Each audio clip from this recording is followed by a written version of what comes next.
Salut, bienvenue pour cette avant-dernière vidéo, la 9e de la série des 10 règles d'or pour réussir sa L1.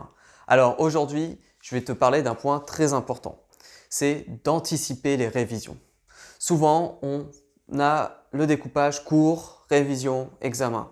C'est une grave erreur. Ça ne veut pas dire qu'il n'y aura pas un temps spécifique pour les révisions où tu bosseras moins tes cours et tu auras plus à travailler tes cours pour les examens, donc faire des révisions. Mais si tu attends seulement la période de révision pour réviser, alors tu es foutu. Autant te le dire tout de suite, ça sera impossible de réviser tout ce que tu voudras comme tu voudras. Donc moi, ce que je te conseille, c'est qu'au fur et à mesure, mais tu vas voir, c'est du bon sens, au fur et à mesure que tu prends tes cours, c'est déjà de les avoir remis au propre, ça c'est le minimum, ça te permet, et tout de suite, c'est-à-dire pour faire un rappel de mémoire, ça va te permettre d'ancrer un maximum d'informations. Ensuite, de faire ce qu'on appelle soit des fiches de révision, soit des flashcards, des mind maps, ce que tu veux, mais ce qui crée ton support en fait de révision. Parce que si tu arrives à un moment de la période de révision et tu dois créer ces supports puis ensuite réviser, alors là ça va être très compliqué. Surtout qu'il y a beaucoup d'informations que tu auras sans doute oubliées.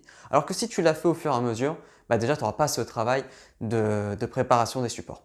Alors si jamais le rythme est trop élevé et tu n'arrives pas à tout faire d'un coup, c'est pas grave, fais-en au moins un peu. Si tu arrives ne serait-ce qu'à en faire la moitié affiché au fur et à mesure, tu auras déjà affiché la moitié au moment des révisions. Donc tu prendras 2 fois moins de temps à faire ce travail de préparation de révision et tu iras plus vite sur les révisions.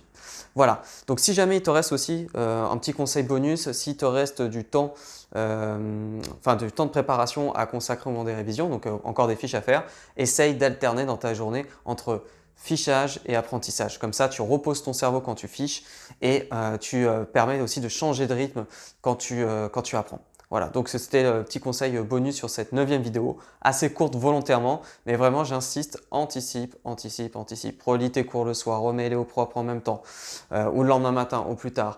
Ensuite, fais tes fiches de révision au fur et à mesure.